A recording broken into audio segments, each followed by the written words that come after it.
ನಮ್ಮದೇ ಆಗಬೇಕು ಅಂತ ಹೋದ್ರೆ ಆಗುವುದಿಲ್ಲ ಅಂತ.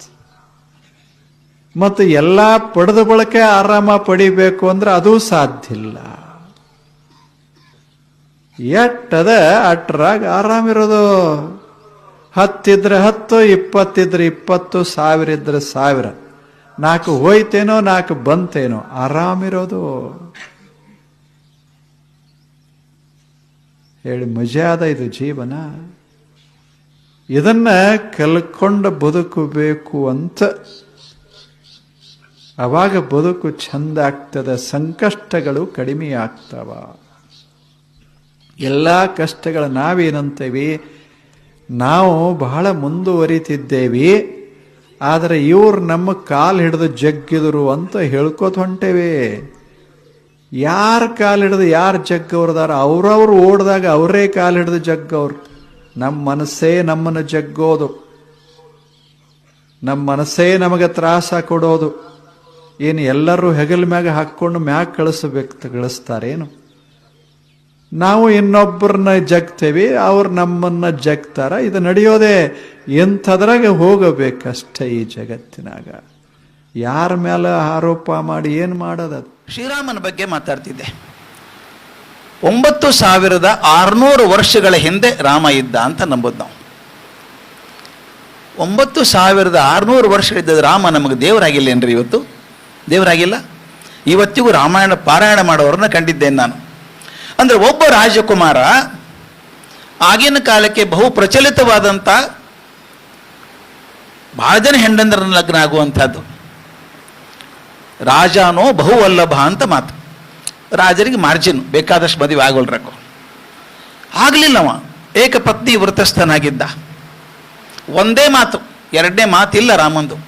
ಸತ್ಯ ನ್ಯಾಯ ಹಿಡ್ಕೊಂಡದ್ದಕ್ಕೆ ರಾಮ ಒಬ್ಬ ಯುವರಾಜ ಆಗಿದ್ದವನು ನಮ್ಮ ಮುಂದೆ ದೇವರಾಗಿ ನಿಂತಿದ್ದಾನೆ. 3500 ವರ್ಷಗಳಿದ್ದಂಥ ಕೃಷ್ಣ, ಎಲ್ಲ ಚಕ್ರವರ್ತಿಗಳ ಕಿರೀಟ ಅವನ ಕಾಲ ಹತ್ರ ಇದ್ರೂ ಕೂಡ ತಾನು ಎಂದೂ ರಾಜ ಆಗಲಿಲ್ಲ, ಎಂದೂ ರಾಜ ಆಗಲಿಲ್ಲ. ತನ್ನ ಶಿಷ್ಯನಾದಂಥ ಅರ್ಜುನನ ರಥವನ್ನು ತೊಳೆದು, ಕುದುರೆ ತೊಳೆದು ಯುದ್ಧದಲ್ಲಿ ಸಾರಥಿ ಆಗ್ತಾನಲ್ಲ, ಕರ್ಮಯೋಗ ಕಲಿಸ್ಕೊಡ್ತಾನಲ್ಲ ಕೃಷ್ಣ, ಯಾವತ್ತೂ ರಾಜ ಆಗಲಿಲ್ಲ. ಅವನು ನಮಗೆ ದೇವರಾಗಿ ನಿಂತ್ಕೊಂಡ. ರಾಜಕುಮಾರ ಆಗಿದ್ದಂಥ ಬುದ್ಧ, ಜಗವೆಲ್ಲ ಮಲಗೆಲ್ಲರೂ ಬುದ್ಧನೊಬ್ಬನೆದ್ದ ಅಂತ ಹೇಳಿ ಕಾಡಿಗೆ ಹೋದ್ನಲ್ಲ, ಸತ್ಯ ಹುಡ್ಕೊಂಡು ಎಲ್ಲವನ್ನು ಬಿಟ್ಟು ಹೋದಂಥ ಬುದ್ಧ ನಮಗೆ ದೇವರಾದ. ಅವನು ರಾಜಕುಮಾರನಾಗಿ, ಅತ್ಯಂತ ಸುಂದರ ರಾಜಕುಮಾರನಾಗಿದ್ದಂಥ ಮನುಷ್ಯ, ರಾಜ ಬೇಡ ನನಗೆ, ಅಪರಿಗ್ರಹ, ಏನನ್ನು ಕೂಡಿಡಬಾರದು ಅಂತ ಹೋದಂಥ ಮಹಾವೀರ ನಮಗೆ ದೇವರಾದ. 32 ವರ್ಷದ ಹುಡುಗ, ಕಣ್ಣಲ್ಲಿ ಪ್ರೀತಿಯನ್ನು ತುಂಬಿಕೊಂಡು, ಅಂತಃಕರಣವನ್ನು ತುಂಬಿಕೊಂಡು, ಪ್ರೀತಿ ಬಿಟ್ಟು ಏನೇನು ಜಗತ್ತಲ್ಲಿ ಇನ್ನೇನೂ ಇಲ್ಲ ಅಂತ ಹೇಳಿ ಶಿಲುಬೆಗೆ ಏರಿದಂಥ ಯೇಸು ಕ್ರಿಸ್ತ ನಮಗೆ ದೇವರಾದ. ಯಾಕೆ ಮಾತನ್ನು ಹೇಳ್ತಿದ್ದೀರಿ ಅಂದರೆ, ಇವ್ರು ಯಾರೂ ಶ್ರೀಮಂತರ ಸಲುವಾಗಿ ಆಗಿಲ್ಲ. ಇವರಾದದ್ದು ಜಗತ್ತಿಗೆ ಕೊಟ್ಟವರು. ಯಾರು ಪಡ್ಕೊಂಡ್ರು ಅವ್ರು ಯಾರೂ ದೊಡ್ಡವರಾಗಲಿಲ್ಲ, ಕೊಟ್ಟವರು ಯಾರೂ ಸಣ್ಣವರಾಗಲಿಲ್ಲ. ಈ ಮಾತನ್ನು ಜೀವನ ಬೆಲೆ ಹರಿಸ್ಬೇಕಾಗಿದೆ. ಯಾವುದರಿಂದ ಮನುಷ್ಯ ಜೀವನ ಅಳಿತೀವಿ ಅಂದಾಗ ಸಾಕ್ರೆಟಿಸ್ ಒಂದು ಮಾತು ಹೇಳ್ತಾನೆ, ಭಾಳ ಒರಟು ಮಾತು. ಸಾಕ್ರೆಟಿಸನ್ ಮಾತೇ ಒರಟು. ಅವ್ನು ಹೇಳ್ತಾನೆ, success of a life is measured by the number of people who cry when you die ಅಂತ. ನೀನು ಸತ್ತಾಗ ಎಷ್ಟು ಜನ ಅಳುತ್ತಾರೋ ಅದ್ರ ಮೇಲೆ ನಿನ್ನ ಜೀವನ ಸಾರ್ಥಕ್ಯ ಗೊತ್ತಾಗುತ್ತೆ. ಹೋದ್ನಾ ಚಲೋ ಆತು ಬಿಡ್ರಿ ಅಂದ್ರೆ ಜೀವನ ಫೇಲ್ಯೂರ್ ಅದು. ಒಂದು ಸಣ್ಣ ಕತೆ ಬರ್ತಿದ್ದೆ ನಾನು. ಒಂದು ಸಣ್ಣ ಊರು, ಒಬ್ಬ ಸನ್ಯಾಸಿ ಬರ್ತಾನೆ ತಿರ್ಗಾಡ್ಕೊತ. ರಾತ್ರಿ ಆಗ್ಬಿಟ್ಟದ, ಎಲ್ಲ ಮನೆ ಬಾಗಿಲು ಹಾಕ್ಬಿಟ್ಟಾರ. ರಾತ್ರಿ 11 ಆಗ್ಯದ. ಎಲ್ಲಿ ಮಲ್ಕೋಬೇಕು ಅಂತ ನೋಡ್ದೆ, ಒಂದು ಮನೆ ಮುಂದೆ ಕಟ್ಟಿತ್ತು. ಕಟ್ಟಿ ಮೇಲೆ ತನ್ನ ಚಾಪಿ ಹಾಸ್ಕೊಂಡು ಹೊತ್ಕೊಂಡು ಮಲ್ಕೊಂಡ. ಮುಂಜಾನೆ 4 ಗಂಟೆ ಹೊತ್ತಿಗೆ ಯಾರೋ ಬಂದು ಆ ಮನೆ ಬಾಗ್ಲ ಬಡಿದ್ರು. ಮನೆ ಬಾಗ್ಲ ತೆಗೆದು ಕಣ್ಣು ತಗೊಂಡು ನೋಡ್ಕೊತಾನೆ, ಹಂಗೆ ಕಣ್ತು ಮಲ್ಕೊಂಡ, ಹಂಗೆ ಕಣ್ಣು ತೆಗೆದು ನೋಡ್ತಾನೆ. ಬಾಗ್ಲ ಬಡಿದ್ರು, ಒಳಗಿನ ಬಾಗ್ಲ ತೆಗೀತು. ಒಬ್ಬ ಹುಡುಗಿ ಹೊರಗೆ ಬಂದ್ಲು. ಬಾಗ್ಲ ಬಡಿದ್ರು, ಏನಾಯ್ತು ಅಂತ ಕೇಳಿದ್ಲು. ರಾಮಣ್ಣ ಹೋದ, ಈಗ ತಾನೇ ರಾಮಣ್ಣ ಹೋದ ಅಂದ್ಲು. ಹೌದಾ, ಗೊತ್ತಾಗ್ಲಿಲ್ಲ ನನಗೆ, ಆಯ್ತು ಅಂತ ಹೇಳಿ ಹೋದವ. ಹುಡುಗಿ ಒಳಗೆ ಅಜ್ಜಿಗೆ ಹೇಳಿದ್ಲು, ಮನೆಗೆ ಅಜ್ಜಿ ಇದ್ಲು. ಅಜ್ಜಿ, ರಾಮಣ್ಣ ಹೋದ್ರಂತ. ಹೌದಾ, ರಾಮಣ್ಣ ಹೋದ್ನ, ಹೋಗಿ ನೋಡ್ಕೊಂಬಾವ, ಅವ್ನು ಸ್ವರ್ಗಕ್ಕೆ ಹೋದ್ನೋ ನರಕಕ್ಕೆ ಹೋದ್ನೋ ನೋಡ್ಕೊಂಬಾ ಅಂದ. ನೋಡ್ಕೊಂಬರ್ತೀನಿ ಹುಡುಗಿ ಹೋದ್ಲು. ಇವು ಸನ್ಯಾಸ ಅಂತ ನಾನು ಜನ್ಮ ಪೂರ್ತಿ ಇದನ್ನೇ ಮಾಡಿನ ಕೆಲಸ, ಸ್ವರ್ಗಕ್ಕೆ ಹೋಗೋದು ಇವ್ ಹೆಂಗೆ ಗೊತ್ತಾಗ್ತದೆ ನೋಡೋಣಂದ. ಅರ್ಧ ತಾಸು ಹುಡುಗಿ ವಾಪಸ್ ಬಂದ್ಲು. ಏನಾತ ಅಂತ ಅಜ್ಜಿ ಕೇಳಿದ್ಲು. ಅಜ್ಜಿ, ರಾಮಣ್ಣ ಹೆಂಗೆ ನರಕಕ್ಕೆ ಹೋಗ್ತಾನೆ, ಸ್ವರ್ಗಕ್ಕೆ ಹೋದ ಅಂದ. ಇವ ಅಂದ, ಸ್ವರ್ಗಕ್ಕೆ ಹೋದಿ ಹುಡುಗಿ ಹೆಂಗೆ ಗೊತ್ತಾತು? ಆ ಹುಡುಗಿನ ಕೇಳ್ದ, ನಾನು ತಡ್ಕೊಳಿಕ್ಕೆ ಆಗೋಲ್ತು, ನಾ ಸನ್ಯಾಸ ಇದೇ ಕೆಲಸ ಮಾಡವ, ಸ್ವರ್ಗಕ್ಕೆ ಹೋದ ನಿನಗೆ ಹೆಂಗೆ ಗೊತ್ತಾತು, ರಿಸಿಟ್ ಹೆಂಗೆ ಬಂತು ನಿನಗೆ ಅಂತ ಅಜ್ಜಿ ಹೇಳಿದ್ಲಂತ. ಹಂಗಲ್ರಿ, ಮನೆ ಮುಂದೆ ಜನಸಾಗರ ನೆರೆದದ, ರಾಮಣ್ಣ ಹೋದ ಅಂತ 1000 ಮಂದಿ ಅಳ್ಳಿಕ್ಕೆ ಹತ್ತಾರ ಮುಂದೆ. ಅಷ್ಟು ಮಂದಿಗೆ ಚಲೋ ಮಾಡಿದವ್ ನರಕಕ್ಕೆ ಹೆಂಗೆ ಹೋಗ್ತಾನೆ ರೀ? ಎಷ್ಟು ಚಂದ ಮಾತದ. ಅಷ್ಟು ಮಂದಿಗೆ ಚಲೋ ಮಾಡಿದವ್ ನರಕಕ್ಕೆ ಹೆಂಗೆ ಸ್ವರ್ಗಕ್ಕೆ ಹೋಗ್ಯಾನ. ಅದೇ ಸಾಕ್ರೆಟಿಸನ್ ಮಾತು ಎಷ್ಟು ಚಂದ ಅದ ನೋಡ್ರಿ. ಅದು ನಾನು ಇರೋ ತನಕನೂ ಬರೀ ನನಗೋಸ್ಕರ ಬದುಕಿದ್ರೆ ಪ್ರಪಂಚ ನಿಮ್ಮನ್ನು ಯಾವತ್ತೂ ನೆನಪಿಡೋದಿಲ್ಲ. ಪ್ರಪಂಚ ಬೇಡ, ನಿಮ್ಮ ಮರಿಮಕ್ಕಳು ನೆನಪಿಡೋದಿಲ್ಲ ನಿಮ್ಮ ಹೆಸರು. ಆದರೆ ಮತ್ತೊಬ್ಬರಿಗೋಸ್ಕರ ಮಾಡಿದ್ರನ್ನ ಪ್ರಪಂಚ ಯಾವತ್ತೂ ಮರೆಯೋದಿಲ್ಲ. ಈ ಮೌಲ್ಯ ಅದಲ್ಲ, ಜಗತ್ತಿಗೆ ಕೊಡುವಂಥ ಶಕ್ತಿ ಇರುವಂಥವ್ರು ಮಾತ್ರ ಮೌಲ್ಯವಂತರು ಅಂತ ಆಗ್ತಾರೆ. ಸ್ವಾಮೀಜಿ, ಚಲೋ ಇದ್ದವ್ರಿಗೆ ತ್ರಾಸ ಹಾಕಿರ್ತದೆ. ನಿಮ್ದೆಲ್ಲ ಪ್ರಶ್ನೆ, ಚಲೋ ಮಾಡೋರಿಗೆ ಯಾಕೆ ತ್ರಾಸ ಆಗ್ತದೆ? ಒಬ್ಬಕ್ಕೆ ಕುಂತಿ, ಇನ್ನೊಬ್ಬಕ್ಕೆ ಗಾಂಧಾರಿ. ಕುಂತಿಗೆ 5 ಮಕ್ಕಳಿದ್ದು, ಗಾಂಧಾರಿಗೆ 101 ಇದ್ದು.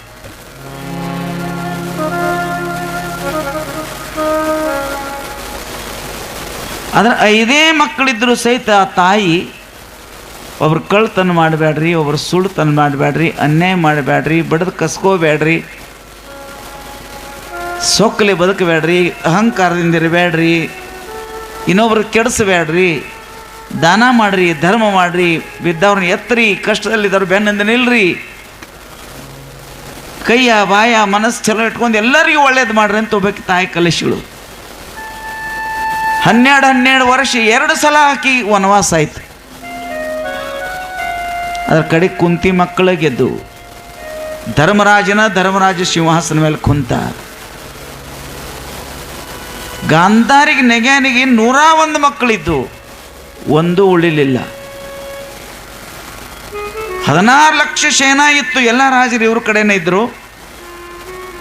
ಅದರ ಕುಂತಿ ಮಕ್ಕಳ ಕಡೆ ಧರ್ಮ ರಕ್ಷಣೆಗಾಗಿ ಒಬ್ಬ ಕೃಷ್ಣ ಪರಮಾತ್ಮ, ನಿಮ್ಮಂಥವ್ರು ಚಲೋ 4 ಮಂದಿ ಬಿಟ್ಟರೆ ಇಲ್ಲ, ದೊಡ್ಡ ದೊಡ್ಡವ್ರ ಶೂರರೆಲ್ಲ, ಧೀರರೆಲ್ಲ, 16 ಲಕ್ಷ ಸೇನೆ, 100 ರಾಜರು ಸಹಾಯ ಮಾಡಕ್ಕೆ ಬಂದಿದ್ರು, ಅಧರ್ಮದ ಸಹಾಯ ಮಾಡಕ್ಕೆ ಬಂದಿದ್ರು.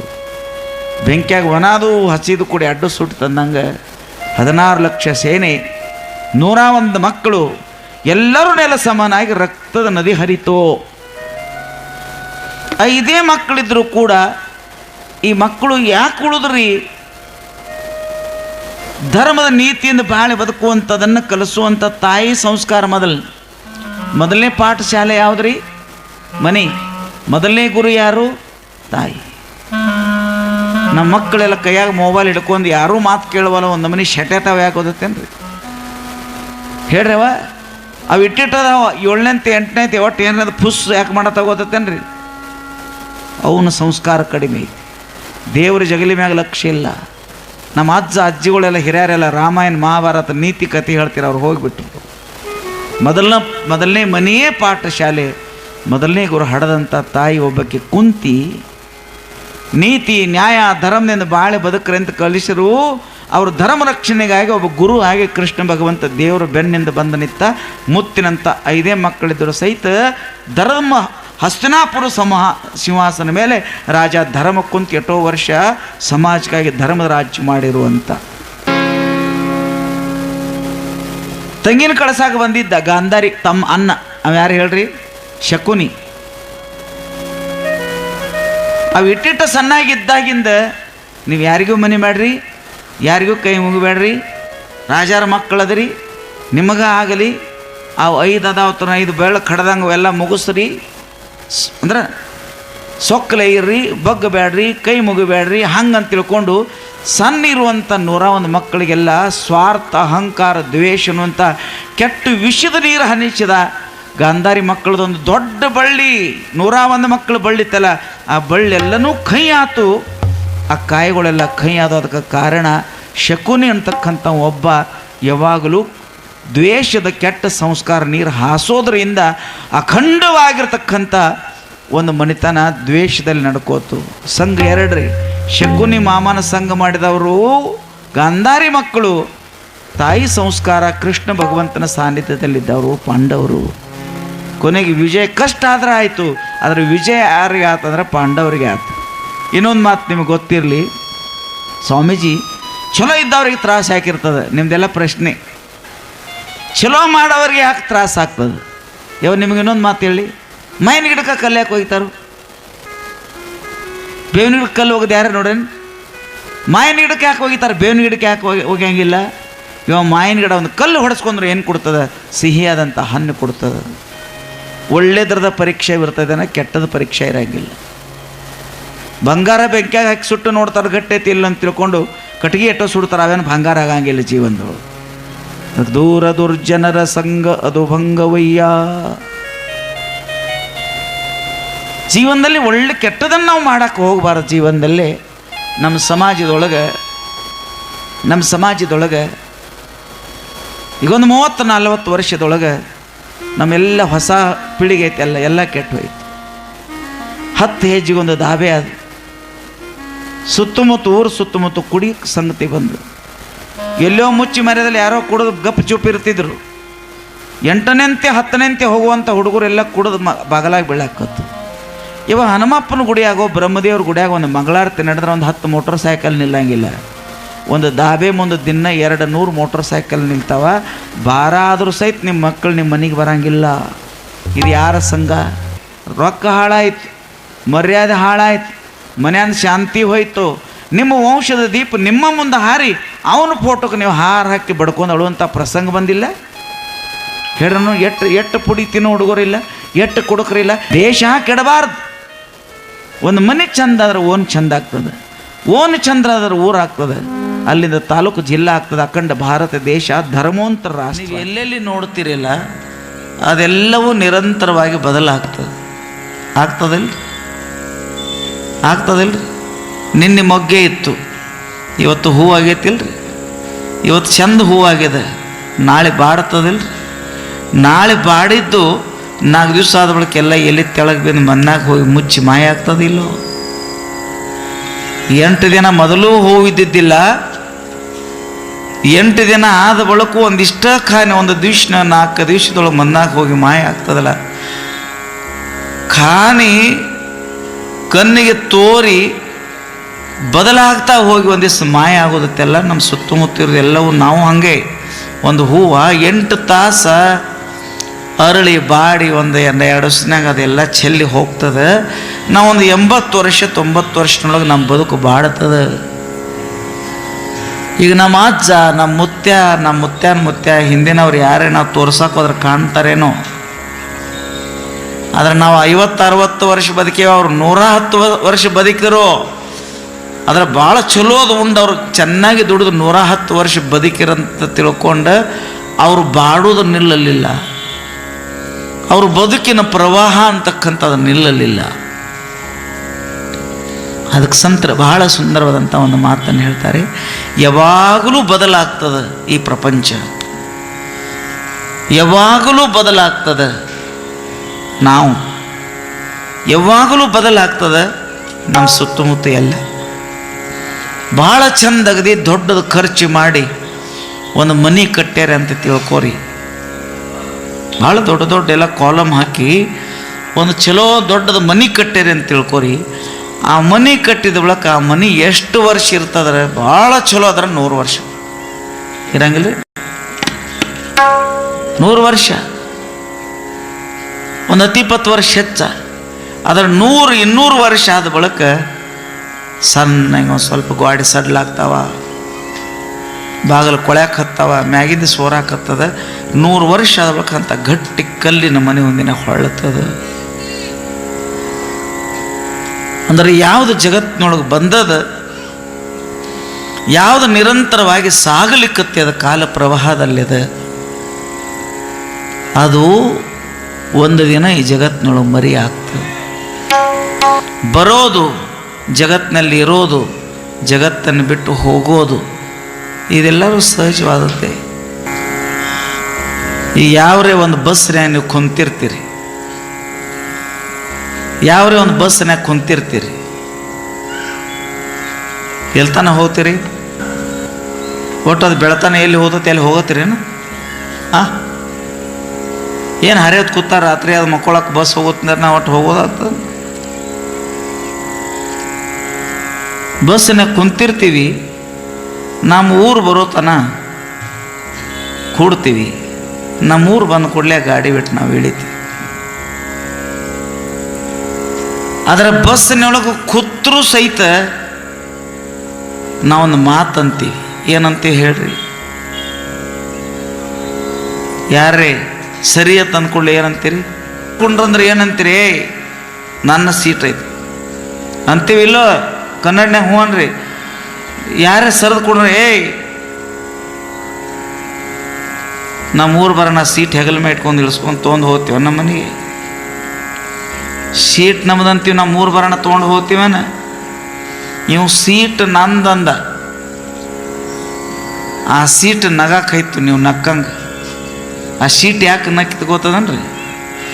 ಹರ್ಯಾವತ್ತಿನ ನುಕ್ಕೊಂಡ್ರೆ ರಾತ್ರಿ 9 ತನ 1000 ಗಟ್ಟಲೆ ಕುಂಡ್ತಾರೆ. ಎಲ್ಲರೂ ನಂದ ಸೀಟ್ ಅಂತಾರೆ. ಒಬ್ಬ ನಾನು ತೊಗೊಂಡು ಹೋಗಿಲ್ಲ, ಅವ್ರವ್ರ ಊರು ಬಂದ ಬೆಳಕ್ಕೆ ಇಳಿದು ಹೋಗ್ತಾರೆ.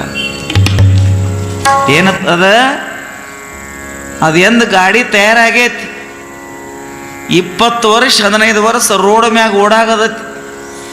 ದಿನಕ್ಕೆ 3-4 ಸಾವಿರದಂಗೆ ಕೋಟಿಗಟ್ಟಲೆ ಮಂದಿ ಕೂತವ್ರೆಲ್ಲ ನಂದ ಸೀಟ್ ಅಂದಾರ. ಅವ್ರ ಊರು ಬರುತ್ತಾನ ಅಂದಾರ. ನಂದನ ಅವ್ರ ಊರು ಬರೋಣ ಅಲ್ಲೇ ಗಾಡಿಯಾಗ ಸೀಟ್ ಬಿಟ್ಟು ಇಳಿದು ಹೋಗ್ಯಾರ. ಅದಟ್ಟು ಒಂದು 50 ಕಿಲೋಮೀಟ್ರ, ಒಂದು 2 ತಾಸು ಪ್ರವಾಸದ. ಈ ಮನೆ ಸಂಸಾರ ಅನ್ನೋದು ಒಂದು 80 ವರ್ಷದ ಪ್ರವಾಸದ. ನಮ್ಮ ಊರು ಬಂದ ಬಳಕ ಗಾಡಿಯಾಗೇನು ಸೀಟ ಬಿಟ್ಟು ಇಳಿಬೇಕಾಗ್ತದೆ. ನಮ್ಮ ಸಾವು ಬಂದ ಬಳಕ ನಮ್ಮ ಹೊಲ ಒಡ್ಡ ಭೂಮಿ ಅನ್ನೋದು ಬಿಟ್ಟು ಊರ ಹೊರಗೆ ಹೋಗ್ಬೇಕಾಗ್ತದೆ. ಅದೊಂದು 100 ಕಿಲೋಮೀಟ್ರ್ ಪ್ರವಾಸ ಅದ. ಇದೊಂದು 80 ವರ್ಷದ ಪ್ರವಾಸ ಅದ. ಅದು ಗಾಡಿಯಾಗಿನ ಪ್ರವಾಸ ಅದ. ಇದು ಸಂಸಾರದ ಪ್ರವಾಸ ಅದ. 50-70 ವರ್ಷ ಇರುತ್ತಾನ ನಾನಾ ಮಾಲಕ, ನಂದ ಹೆಸರ, ನಂದ ಕಾಗದ ಅಂತ ಹೇಳ್ತೀವಿ. ಮುಂದೆ 60-70 ಕಾನೂನು ಬಂದಾಗ ನಮ್ಮ ಮಕ್ಕಳ ಹೆಸರು ಮ್ಯಾಗ ಕೊಡ್ತೀವಿ. ಅವ್ನು ಗಾಡಿಯಾಗ ಮನ್ಯಾಗ ಕೂತು ಅವ್ನು ಯಜಮಾನ ಆಗ್ತಾನೆ, ಇವು ಸಾವಕಾಶ ಇಳಿದಿರ್ತಾನೆ. ಮುಂದೆ ಅವನ ಮಕ್ಕಳ ಕೈಗೆ ಅವ್ನು ಕೊಡ್ತಾನೆ. ಈ ಪ್ರಪಂಚ ಅನ್ನೋದು ಹಂಗೆ ನಡೆದೈತಿ. ನಾವು ಏರುದ ಬರುದ ಹುಟ್ಟುದ ಇಳಿದ ಹೋಗೋದು ಜೀವನದೊಳಗೆ. ಈ ಭೂಮಿ ಯಾರಿಗೆ ಕಾಯಮದ? ನಮ್ಮ ಮುತ್ತೆ ಅಂತಿದ್ದು 100 ಎಕರೆಗೆ ನಾವು ಒಬ್ಬ, ಎಲ್ಲ ಹುಣಚಿ ಗಿಡ ನನ್ನೋನ, ಬಾವಿ ಮ್ಯಾಗಿನೆಲ್ಲ ಮಾವಿನ ಗಿಡ ನನ್ನೋನ. ಮುತ್ಯಾನ ಮಾವಿನ ಗಿಡ ತೆಳಗ ಮಣ್ಣು ಮಾಡ್ರಿ. ಹ್ಞೂ ಅಂತ್ರಿ, ಹ್ಞೂ ಅನ್ರಿ. ಯಾರ ಜಗತ್ತಿನಲ್ಲಿ ಇದೆಲ್ಲವೂ ನಮ್ಗೆ ಗೊತ್ತದ, ಇದೆಲ್ಲವೂ ನಾವು ನೋಡೇವಿ. ಇದ್ರ ಮಧ್ಯದಲ್ಲಿ ನಾವು ಬಾಳಿ ಬದುಕಿರೋ ಕೂಡ ನಮ್ಮ ಜೀವನ ಹೆಂಗೈತ್ರಿ ಸ್ವಾಮೀಜಿ ಅಂದ್ರೆ, ಸೂರ್ಯ ಚಂದ್ರ ಇದ್ದಂಗೆ ನಾವು ಇಲ್ಲೇ ಇರೋ ಹಂಗೆ ಮಾಡ್ತೀವಿ. 4 ಮಂದಿನ ಕೆಡಿಸ್ತೀವಿ, 4 ಮಂದಿ ಸಂಸಾರ ಹಾಳು ಮಾಡ್ತೀವಿ, ಮಂದಿಗೆ ಸುಳ್ಳು ಹೇಳ್ತೀವಿ, ಮಂದಿನ ಮುರಿತೀವಿ, ಅವ್ರ ಸಂಸಾರ ಮುರಿತೀವಿ, ನಮ್ಮದು ದೊಡ್ಡದು ಕಟ್ಕೊಳ್ತೀವಿ. ಒಬ್ರು ನೋಡ್ರೆ ಒಬ್ರು ಸಮಾಧಾನ ಆಗಂಗಿಲ್ಲ. ಇದು ನೀರು ಮ್ಯಾನ ಗುರುಳೈತಿ ಅನ್ನೋದು ಎಲ್ಲರಿಗೆ ಗೊತ್ತೈತಿ. ಊರು ಬಂದಾಗ ಇಳಿದು ಗಾಡ್ಯಾಗಿಂದ, ಸಾವು ಬಂದಾಗ ಬಿಟ್ಟು ಹೋಗೋದು ಮನೆಯಾಗಿಂದ. ಅರಳಿದು ಬಾಡಬೇಕು, ಬಾಡಿದು ಬಿದ್ದು ಮನ್ನಾಗ ಕೂಡಬೇಕು.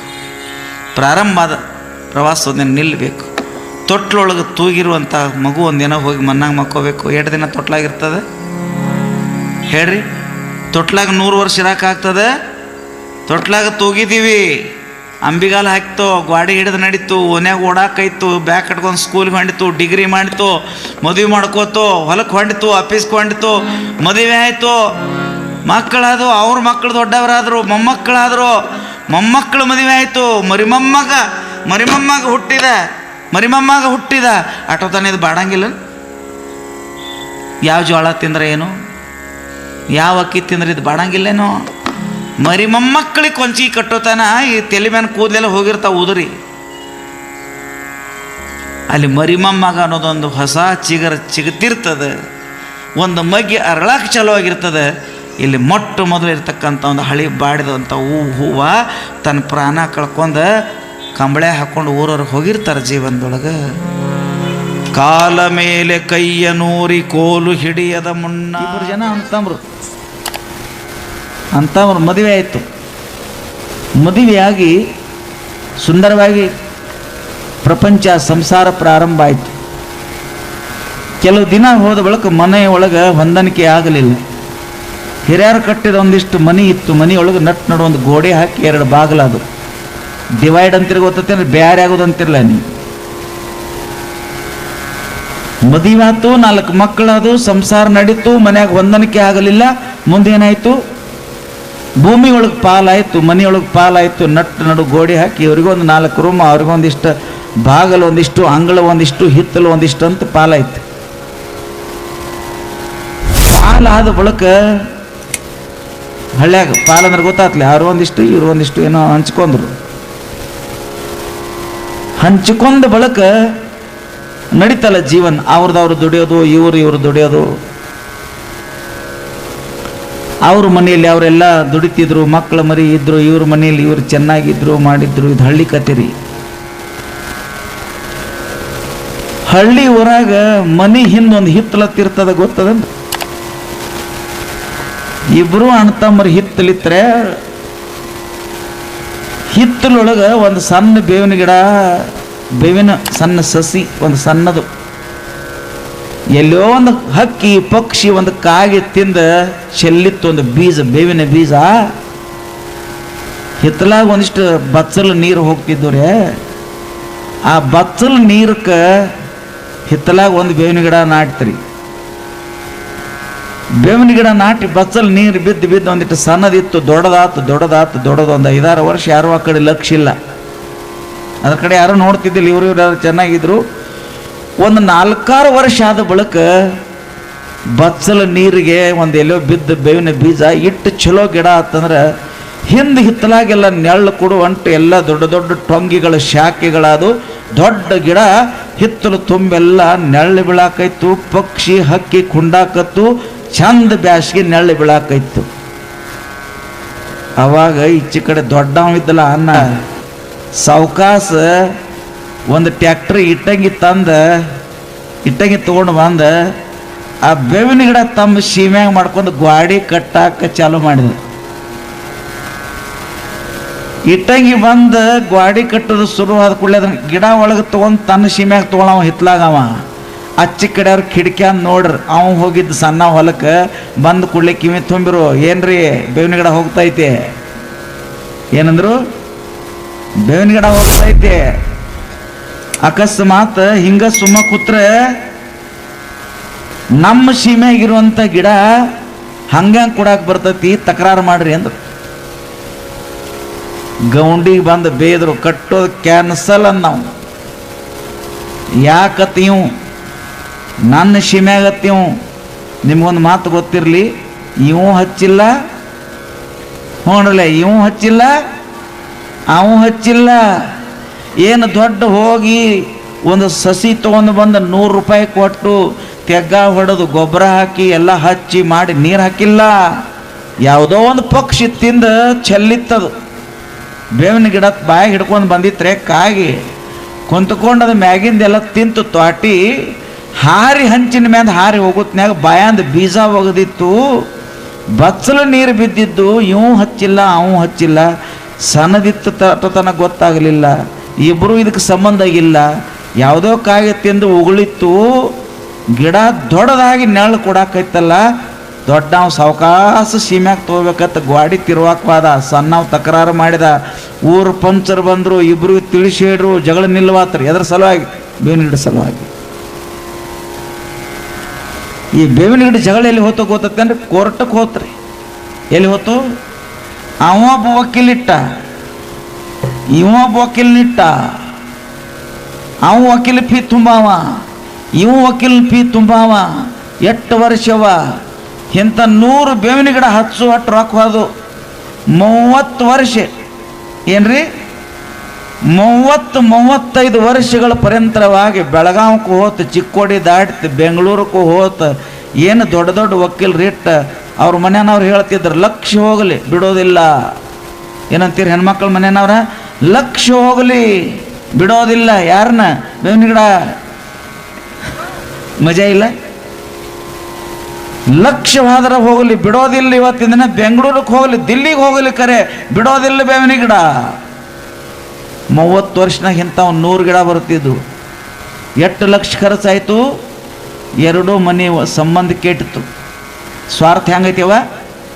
ಎರಡೂ ಮನೆ ಸಂಬಂಧ ಕೆಟ್ಟು ಒಬ್ರು ನೋಡ್ರೆ ಒಬ್ರು ಸಮಾಧಾನ ಇಲ್ಲ, ಒಬ್ಬರ ಕಾರಣಕ್ಕೊಬ್ಬರು ಹೋಗಂಗಿಲ್ಲ, ಒಬ್ಬರು ಸುಖದಾಕ ಒಬ್ಬರು ಸಹಭಾಗಿಗಳಿಲ್ಲ, ಒಬ್ರು ನೋಡ್ರೆ ಒಬ್ರು ಮೋತಿ ತಿರುತ್ತೆ. ಅದರ ಸಲುವಾಗಿ ಬೇವಿನ ಸಲುವಾಗಿ 35 ವರ್ಷ ಇಬ್ಬರು ಏನು ಜಗಳ ಮಾಡಿ ಅಡ್ಡು ಮುದುಕರು ನೆಲ ಹಿಡಿದು ರೀ. ಮುಂದೆ ನೆಲ ಹಿಡಿದು ಮುದುಕರು ಸುಮ್ಮ ಬಿಡಲಿಲ್ಲ, ಹುಡುಗರು ಕೈಯಾಗ ಕೊಟ್ರೆ ಬಿಡಬೇಡ್ರಿ ಅಂದ್ರೆ. ಇದು ನಮ್ಮ ಜೀವನ.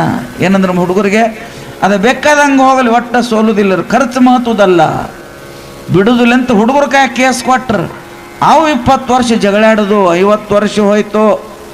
ಇವು ನೆಲ ಹಿಡಿದಿದ್ದು ಮೊದಲು ಶುರು ಮಾಡಿದ್ದುಲ್ಲ, ಗಿಡ ಸುಮ್ಮ ಶಾಂತಿ ಇತ್ತು. ವಕೀಲು ತಲೆಯಾಗಿಲ್ಲ, ನ್ಯಾಯಾಧೀಶು ತಲೆಯಾಗಿಲ್ಲ, ಬಲಕಿನವರು ಮಾಲಕರು ಅನ್ನೋದು ಗೊತ್ತಿಲ್ಲ, ಎಡಕಿನವರು ಮಾಲಕರು ಅನ್ನೋದು ಗೊತ್ತಿಲ್ಲ. ಚಂದ ಮಳಿರಾಯ 4 ಹಣಿ ತೊಗೊಂಡು ಬಿಸಿಲಿಗೆ ಮೈ ಕಾಸ್ಕೊಂಡು ಬೇರೆ ಭೂಮಿ ತಾಯಿಯೊಳಗೆ ಬಿಟ್ಟು ತಂಪು ನೆಳ್ಳ ಕುಡ್ಕೋತ ಬೇವಿನ ಗಿಡ ಕುಸಿಯಿತ್ತು. ಆದರೆ ಎಲ್ಲೋ ಇದ್ದು ಒಂದು ಗಿಡ ಸಲುವಾಗಿ 2 ಮನೆ ನಡು ನಂದನಿಂದ ಶುರುವಾಗಿತ್ತು. ನಿಮ್ಗೆ ಗೊತ್ತಿರಲಿ. 30 ವರ್ಷ ಇವರ ಚಪ್ಪಲ್ ಹರಿದು ಅವ್ರು 20 ವರ್ಷ ಗುದ್ದಾಡ್ರು. ಮತ್ತಿನ್ನು ಜಗಳ ಹತ್ಬಳಕ್ಕೆ ಯಾರು ಒಂದು ಕಡೆ ಆಗಬೇಕಲ್ಲ. ಇಟ್ಟೆಲ್ಲ 50 ವರ್ಷ ಆದ ಬಳಿಕ ಸಣ್ಣವೇನು ಹಿಡಿದ ಕೋರ್ಟ, ಸಣ್ಣವನಂತೆ ನ್ಯಾಯ ಕೋರ್ಟ್ದೊಳಗೆ ನಿರ್ಣಯ ಆಯ್ತು. ಇವಂದ ಗಿಡ ಆತ ನಿರ್ಣಯ ಆಯಿತು. ಏನು ಬೆಳಗಾವದಾಗ ನಿರ್ಣಯ ಆಯ್ತು ನಿಮಗೆ ಹೇಳಬೇಕಾದ್ರೆ, 10 kg ಪೇಡೆ ತೊಗೊಂಡು ಬಂದ್ರೆ ಎಟ್ರಿ? 10 kg ಪೇಡೆ ತೊಗೊಂಡು ಬಂದು 10,000 ಖರ್ಚು ಮಾಡಿ ಬಾಗಲು ಮುಂದೆ ಸಂಜೆ ಮಾಡಿದ್ದು ಗೊತ್ತಾಗಿತ್ತು. ಅವ್ರಂಗೆ ಆಯಿತು. ಪೇಡೆ ತಂದು ಓನೆಗೆಲ್ಲ ಹಂಚಿದ್ರು. 10,000 ರೂಪಾಯಿ ಪಟಾಕಿ ಹಚ್ಚಿ ಎಲ್ಲರೂ ಕುಣಿದಾಡ್ರಿ. ಇವ್ರು ಬಾಗಲ ಮುಚ್ಕೊಂಡ್ರು, ಸೋತಿರ್ಲ ಇವ್ರು ಬಾಗಲ ಮುಚ್ಕೊಂಡ್ರು. ಅವರು ಪಟಾಕಿ ಎಲ್ಲ ಹಚ್ಚಿ ಮಾಡಿ ಎಲ್ಲರಿಗೆ ಪೇಡೆ ಕೊಟ್ಟು ಎಲ್ಲರೂ ಕುಣಿದಾಡಿ ಹಾಗೆ ಹೋಯ್ತು. ನಮ್ಮಂಗತ್ತು ಖುಷಿ ಪಟ್ಟರು. ರಾತ್ರಿ ಮೀಟಿಂಗ್ ಆಯ್ತು. ಹ್ಞೂ ಅನ್ರಲೆ, ರಾತ್ರಿ ಮೀಟಿಂಗ್ ಆಯ್ತು. ಏನಂತ? ಗಿಡ ನಮ್ಮಂಗಾಗ್ಯದ, ಇನ್ನು ಮುಂಜಾನೆ ಹೋಗಿ ಗಿಡ ನಮ್ಮ ತಾಬೇದಾಗ ತಗೋಬೇಕಂತ ರಾತ್ರಿ ಮೀಟಿಂಗ್ ಮಾಡ್ರು. ಜಗಳ ಸಲುವಾಗಿ ಆ ಕಡೆ ಹೋಗಿದ್ದಿಲ್ಲ. ರಾತ್ರಿ ಮೀಟಿಂಗ್ ಮಾಡ್ರು. ಹರ್ಯವತ್ತು ಗಿಡ ನಮ್ಮ ಕಡೆ ಬರ್ತತಿನ ಗ್ವಾಡಿ ಹಾಕೋನಂತ ಹಿತ್ತಲ ಬಾಗಲ ತೆಗೆದ್ರು. ಹಿಂದೆ ಗಿಡ ನೋಡ್ಲಾರ್ದ, ಗಿಡ ನಮಗೆ ನಿಮಗಂತ ಜಗಳಾಡಕ್ಕೆ 50 ವರ್ಷ ಆದವು. ಗಿಡದ ಕಡೆ ಲಕ್ಷ್ಯ ಕೊಟ್ಟಿದ್ದಿಲ್ಲ. 50 ವರ್ಷ ಆದ ಬಳಿಕ ಒಬ್ಬನ ಕಡೆ ಅದು ಗಿಡ ಆಯಿತು. ನಮ್ಮ ಗಿಡ ಅಂತ ಖುಷಿ ಪಟ್ಟು ಹಿತ್ತಲ ಬಾಗಲ ತೆಗೆದ. ಗಿಡ ಒಣಗೆ ಹೋಗಿತ್ತು, ಕಡೆಗೆ ಕೈ ಹತ್ತಲಿಲ್ಲ ಗಿಡ ಜೀವನದೊಳಗೆ. ಗಿಡನ ಒಣಗಿ ಹೋಗಿತ್ತು, ಗಿಡ ಒಣಗಿ ಹೋಗಿತ್ತು, ಕೇಸ ನಮ್ಮಂತೆ ಆಗಿತ್ತು. ಗೊತ್ತೈತೇನೇನ? 50 ವರ್ಷ ಕಷ್ಟಪಟ್ಟು ಮನಸ್ಸು ಕೆಟ್ಟಿತು, ಮನೆ ಕೆಟ್ಟಿತು, ಸಂಬಂಧಗಳು ಕೆಟ್ಟು 50 ವರ್ಷ ನ್ಯಾಯ ಆಯಿತು. ಇಬ್ಬರು ನಡು ಜಗಳ, ಒಬ್ಬನ ಹೆಸರು ಮ್ಯಾಗ ಕಡೆ ನಮ್ಮಂತೆ ನ್ಯಾಯ ಆಗಿ ಗಿಡ ನಮ್ಮ ಪಾಲಿಗೆ ಬಂತು. ಇವ್ರ ತಿಕ್ಕಾಟದೊಳಗೆ, ಇವ್ರ ನ್ಯಾಯದೊಳಗೆ ಈ ಗಿಡ ಸಲುವಾಗಿ ಜಗಳಾಡಿ ಗಿಡನ ಮರೆತು ಹೋಗಿದ್ರು. ತಿರುಗಿ ಗಿಡ ನೋಡು ಹೊಡೆದ ಗಿಡ ಒಣಗಿ ಹೋಗಿತ್ತು. ನೀರ ಯಾರೂ ಹಾಕಲಿಲ್ಲ ಜೀವನದೊಳಗೆ. ಮಣ್ಣಿಗಾಗಿ, ಹೆಣ್ಣಿಗಾಗಿ, ಹೊನ್ನಿಗಾಗಿ ಬಡದಾಡಿ ಕೆಟ್ಟಿತ್ತಿ ಲೋಕವೆಲ್ಲ. ಸಂತ್ರೆಟ್ಟು ಸುಂದರವಾದಂಥ ಮಾತನ್ನು ಹೇಳ್ತಾರಪ್ಪ. ಜಗತ್ತಿನೊಳಗೆ ಹಿತ್ತಲಾಗಿರುವಂಥ ಒಂದು ಬೇವಿನ ಗಿಡ ಸಲುವಾಗಿ 50 ವರ್ಷ ಇಬ್ಬರು ಅಣ್ಣ ತಮ್ಮರ ಜಗಳಾಡಿ ಕಡೆಗೆ ಒಣ ಗಿಡ ತೊಗೊಂಡ್ರು. ಇಂಥ 100 ಗಿಡ ಹೊರಟ ಖರ್ಚು ಹೋಗಿತ್ತು, ಟೈಮ್ ಹೋಗಿತ್ತು. 50 ವರ್ಷ ಯಾವುದಕ್ಕೆ ಯಾರೂ ಕೂಡಲಿಲ್ಲ. ಮನಸ್ಸುಗಳು ಹೊಲಸಾಗಿದ್ದು, ಮನಸ್ಸುಗಳು ಕೆಟ್ಟಿದ್ದು, ಸಂಬಂಧಗಳು ಕೆಟ್ಟಿದ್ದು. ಒಂದು ಗಿಡ ಸಲುವಾಗಿ ಕಡೆಗೆ ಗಿಡ ಬಂದಿತ್ತು, ಖುಷಿ ಆಗಿತ್ತು. ಆದರೆ ಗಿಡ ಒಣಗಿ ಹೋಗಿತ್ತು ಜೀವನದೊಳಗೆ. ಹಾಗೆ ನಿಮಗೆ ಹೇಳಬೇಕಾಗಿತ್ತಂದ್ರೆ, ನನ್ನ ಭೂಮಿ, ನನ್ನ ಸೀಮೆ, ನನ್ನ ಸಂಸಾರ ಸ್ವಿಟ್ಟ ಶಡವ, ನೀ ಅಂತೀ ಸಂಸಾರದಾಗ ಎಳ್ದಾಡಿ ನಾ ಭಾಳ ಶಾನೆ ದೊಡ್ಡ ಅನುಗುಡ್ದ ದೇವರು ಕೊಟ್ಟಂಥ ಗಿಡ ಅಂದರೆ ಈ ಮನುಷ್ಯ ಶರೀರ. ಹೇಳ್ರಿ ನೋಡಿ ನೀವು, ಹಿತ್ತಲಾಗ ಒಂದು ಗಿಡ ಹೆಂಗೆ ಹುಟ್ಟಿತಲ್ಲ, ನಿಸರ್ಗದೊಳಗೆ ನಮ್ಮ ತಂದೆ ತಾಯಿಗಳು ಹೊಡೆದ ಅವ್ವ ಅಪ್ಪ ದೇವರ ಒಂದು ಬಂಗಾರ ಇದಂಥ ಗಿಡ ಅಂದರೆ ಇದೊಂದು ಶರೀರ, ಈ ಜನ್ಮವನ್ನು ಕೊಟ್ಟನಲ್ಲ. ಇದಕ್ಕೆ ಭಕ್ತಿ ಸಂಸ್ಕಾರದ ಒಂದಿಟ್ಟು ನೀರು ಹಣಿಸ್ಬೇಕು, ಶ್ರದ್ಧಾ ಅನ್ನುವಂಥ ಗೊಬ್ಬರ ಹಾಕಬೇಕಿದ್ರೊಳಗೆ. ಶಾಂತಿ ಸಮಾಧಾನ ಅನ್ನೋದು ಇರಬೇಕು, ಆಚಾರ ಬ್ಯಾಲಿ ಹಚ್ಚಬೇಕು, ಸತ್ಸಂಗ ಅನ್ನೋದು ಮಾಡಿ ಈ ಭಕ್ತಿ ಜೀವನ ಗಿಡ ಅನ್ನತಕ್ಕಂಥದ್ದು, ಈ ಜೀವನ ಗಿಡ ಅನ್ನತಕ್ಕಂಥದ್ದು ಶಾಂತಿ ಸಮಾಧಾನ ಫಲ ಪಡ್ಕೊಂಡು ಭಗವಂತನ ಪಡ್ಕೊಂಡು ಈ ಜೀವನ ಅನ್ನೋದು ಉದ್ಧಾರ ಆಗಬೇಕು ವಿನಃ ಈ ವಿಷಯ ವಾಸನೆ ಜಗ್ಗಾಟದೊಳಗೆ 50 ವರ್ಷ ಆದ ಬಳಿಕ ಅವ್ರ ಹೆಸರು ಮ್ಯಾಗ ಆದ ಬಳಿಕ ಗಿಡನ ಒಣಗಿತ್ತು. ತಿರುಗಿ ನಾ ಯಾರಂತ ತಿರುಗಿ ನೋಡಿದೊಳಗಾಗಿ ಸಾವು ಬಂದು ಕರ್ಕೊಂಡು ಹೋಗಿದೆ. ಒಂದಿನ ಮನ್ನಾಗ ಹೋಗಿತ್ತು ಮುಂಚಿತವಾಗಿ ಈ ಜೀವನ ಎಷ್ಟು ಒಳ್ಳೇದತ್ತೆ ತಿಳ್ಕೊಂಡು ನೋಡು ಮನುಷ್ಯನೇ. ಅದಕ್ಕಾಗಿ ಸತ್ತು ಸಂಘ, ಅದಕ್ಕಾಗಿ ಶುಭ ತತ್ವ ವಿಚಾರ ಸರಸದಿ ಬಯಕೆಯ ಸಂಸಾರ ರಾಮನ ಅವತಾರ ರಘುಕುಲ ಸೋಮನ ಅವತಾರ ರಾಮನ ಅವತಾರ ರಘುಕುಲ ಸೋಮನ ಅವತಾರ. ಲೋ ಮಗ, ನನಗೆ ಕುರುಡನ್ ನೋಡ್ದಾಗೆಲ್ಲ ಸ್ಮಶಾನ ನೆನಪಾಗುತ್ತೆ ಕಣೋ. ಕುರುಡ್ರಿಗೂ ಸ್ಮಶಾನಕ್ಕೂ ಏನು ಸಂಬಂಧ? ಎಂದು ಹೇಳಿತು ಬದುಕಲು ಬಿಡಿ ನನ್ನನ್ನು, ಕಣ್ಣೊಂದು ಹೇಳಿತು ಬದುಕಲು ಬಿಡಿ ನನ್ನನ್ನು.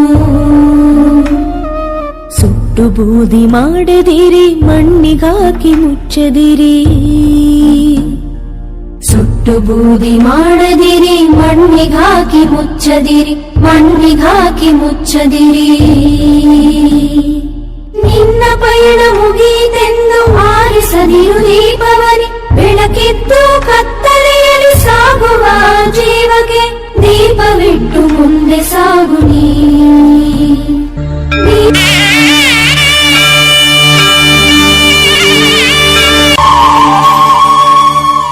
ನೇತ್ರದಾನ ಮಹಾದಾನ, ನೇತ್ರದಾನ ಪವಿತ್ರವಾದ ದಾನ.